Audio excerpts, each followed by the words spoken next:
जनसंवाद न्यूज, सत्य आणि विश्वासाची बातमी। सर्वसामान्य लोकांना न्याय मिळावा यासाठी अनेक जण न्यायाधीशाकडे न्यायाची याचना करतात, मात्र न्याय देणाऱ्या न्यायाधीशांनीच लाच घेतल्याची घटना साताऱ्यात घडली।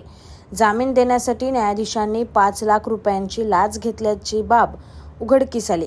या प्रकरणात लाचलुचपत प्रतिबंधक विभागाने मोठी कारवाई करत सातारा जिल्हा न्यायालयातील न्यायाधीशांवर गुन्हा दाखल केलाय। न्यायाधीशांना अटक करण्यासाठी उच्च न्यायालयाला पत्र पाठवण्यात आले असून हायकोर्टाच्या आदेशानंतरच न्यायाधीशांना अटक केली जाणार आहे।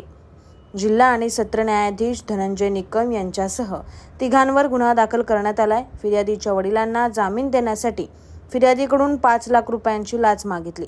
दरम्यान या प्रकरणी लाचलुचपत प्रतिबंधक विभागाकडून जिल्हा आणि सत्र न्यायाधीश धनंजय निकम यांच्यासह तिघांवर गुन्हा दाखल करण्यात आलाय। आकाश सहाने, जनसंवाद न्यूज, सातारा। जनसंवाद न्यूज, सत्य आणि विश्वासाची बातमी। आजच सबस्क्राइब करून बेल आयकॉनला क्लिक करा आणि पहा ताज्या घडामोडींचा अचूक अंदाज आपल्या मोबाईलवर।